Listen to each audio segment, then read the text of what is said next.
from the laundry, and so that we didn't have to go outside anymore. Then there was a door outside, always on it, but we never used that. But I've forgotten what the name of it had a name. But that cost a lot too. That was another big expense that the parents had to do. Oh, and I can remember electricity coming. When was that? Well, we had gas lamps, and my father, we'd go out to a Sunday school social or something, and we'd have to wait outside with our mother while our father went into the house and lit the gas, and then we'd go in. But there was no locking doors or anything in those days, not to the extent they are now. When you got electricity, was it a... Oh, that was the most wonderful thing, to think you just had to push a switch and the light would go on. Oh, it was lovely. And that was another expense that our parents had to do, because the houses had to be wired, and that was all extra. And I think they paid for it in an instalment plan. Oh, right. And also the toilet. Were people sort of suspicious of electricity and that sort of thing? Like, oh yes, I mean, people took a while to get used to it. We did have gas in the house, and we had a gas stove when I was young, and we also had a coal stove and lovely oven that meat and everything could be cooked in there too. It was a lovely life that we had. We didn't know any better. It was all starting to improve, you see.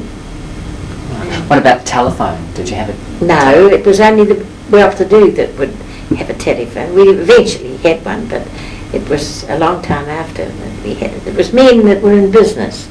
A plumber at the end of the street would have it. We were terrified of it. We were frightened to talk on it. I can remember my mother sending me to the telephone box to ring somebody, and I was absolutely frightened. We put in a penny, and absolutely frightened of the thing, frightened how to do it. You gave the number in those days. You didn't do any dialing. You just spoke the number. Oh, right. But anyhow, in the end we all had them, of course. Would you have got one when you got married? No, oh no, we couldn't afford it then. We had to wait, and I remember it was after Jack died that we'd had our name down for 10 years. There was such a waiting list for telephones, and we eventually got it in the house there, which was a wonderful thrill to have that, you know. I thought we were absolutely made then. And if the children were sick while I was at the office, I could ring up then and see that, you know, during the day, and see that they were all right, or that they weren't feeling too miserable.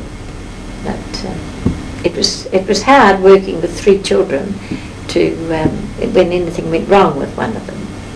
And Anne used to get asthma badly, and that we many a time would have the doctor in the middle of the night to her. Now I don't. Well, I suppose they still come out, but it's different, isn't it? Yeah. You have to pay for it. Yes, well and truly. Yeah. And were they quite healthy, apart from the asthma? Oh, yes. Whether they didn't get any sort of... No, they didn't seem to get much wrong. Just the that. Usual childish complaints, measles and chickenpox and things like that. Because there was a polio epidemic or something, wasn't there? Yes. Then we were stopped from going to school. And there was one when the children grew up too, where they had to shut the schools down, and they did their lessons by correspondence. And that was the mother's job to see that they did that. And they didn't go outside the gate. We kept them in. I suppose I went shopping. I don't remember. And so you had one. There was one when you were little as well. Yes, there was one when I was little. I remember that quite well, and having to do our lessons then too. And there were a lot of people who caught it. But now, of course, that's a thing of the past, isn't it? Yeah. Was it quite a fun not to have to go to school? Oh, like, no. Because you'd been quite young. No, we didn't mind. Oh. We were only too pleased to escape school. But no, it was a terrible thing, really, that polio. But you see how science has advanced, hasn't it? Yeah. They sort of cure us at one thing, and then something else comes along, doesn't it? Yeah. And every year my father would take a house at Brighton, the main Brighton, and we would go down there for that was our holiday, to go down there. It was lovely. we'd be down there for a fortnight, I think. And that was quite a big thing. Not many kids round about us got holidays like that. And we went to Kairaki, and we had to have a taxi to take us up to Kaipoi, and then we caught a launch and went on the Waimak, no, not the Waimak, the Cam River goes in Kaipoi, and we'd go way up the river to the mouth of the Waimak, and that was the only way you could get to it. And there were lots of lovely holiday houses there, but there were no other way because of the trees, but eventually they made a road right through from the pines to Kairaki, to the mouth of the river. And there were some beautiful homes there, and one was Captain Featherston, but we had a great big flood of the Waimak, and all those houses were swept into the river. Beautiful home this man had, and lovely trees all around it, and it all went. There's nothing there now at all, except the caravan, cat parks, and things like that. But, Gosh. And they built the road through. We had a lovely little house that my father got each year for us, and we'd go there. And one year, he and my mother took us up before Christmas, and the night that we got to this house, we were away from some of the other ones, other houses, and my father went out to get some water, and there was a man who had evidently been sleeping in an outhouse there, and my father came up against him. I think he got an awful fright. This man had been, well, a swagger, we called him, and evidently had been staying there. But that was all. They never saw him again. He went that night, but he didn't know the house was going to be let, you see.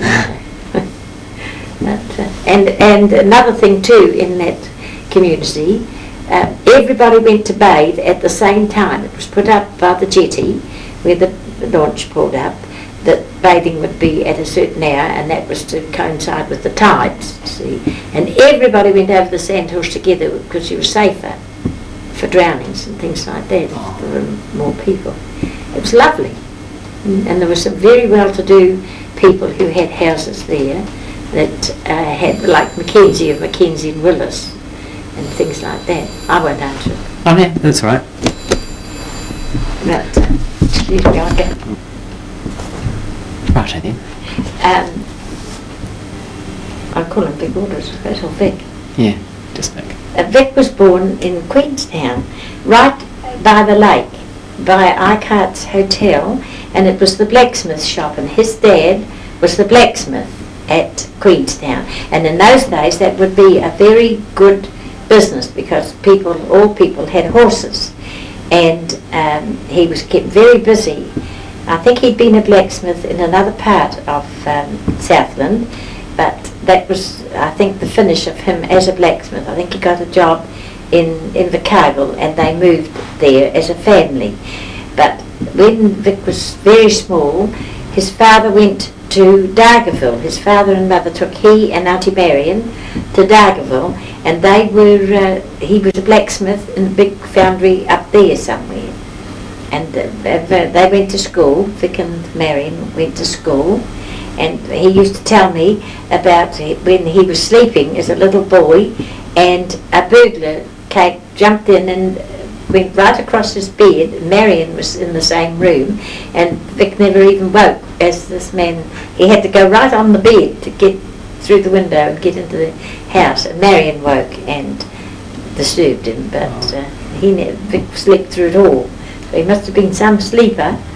But then they came back to Invercargill. They left their two daughters in Invercargill, the mother and father, and they came back there and took up a home again with the family down there.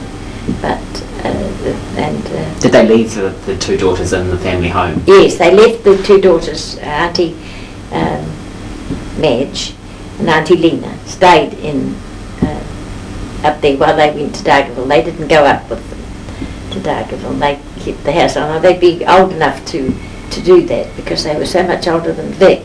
They were about 20 years older than Vic when he was born. You see, he was very much the baby of the family and spoilt by them all. I think he was brought up by his sisters, and his father was a great he was in a band. The grandpa, your grandpa, great-grandpa, was in a band, and in Invercargill, and that's why Vic was so good with the cornet. And Uncle Jack, his brother, was a great pianist, a beautiful pianist, and used to play for the pictures. When the silent pictures were on, he would play there during the week. That was his job, to play there. And he was a beautiful pianist. Was very much in demand down there. So do you know how Granddad ended up in Christchurch? Did the whole family come up to Christchurch, or was it just... No, he went to, I think when he left Invercargill, he went to Dunedin, because I think there was an opening in the band for him there, St Kilda band, and he was there, and I don't know why he came to Christchurch. I think it was, they felt it was going to be warmer.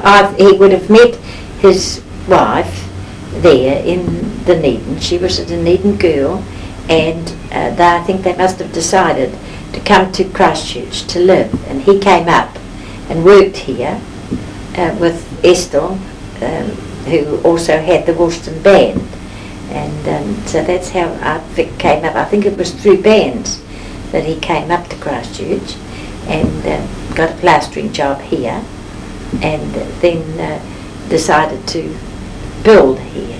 And his wife came up from Dunedin. It's a big thing to come to another town, wasn't it, really? Yeah. And leave all her friends. And so they built their house in Mackenzie Avenue,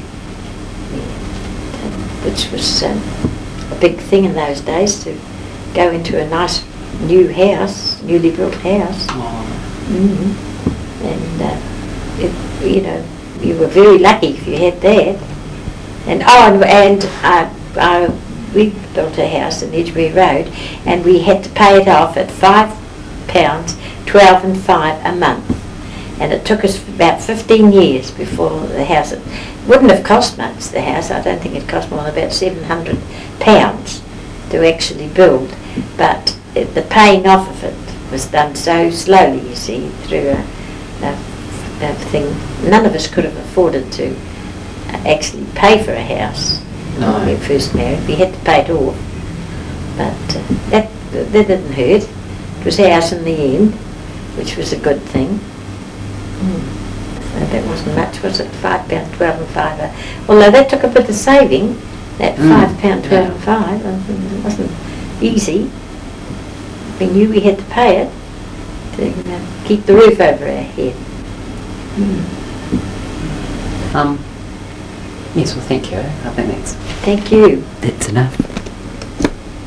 Thank you. It's lovely. I don't know whether anyone else would think it was, but it's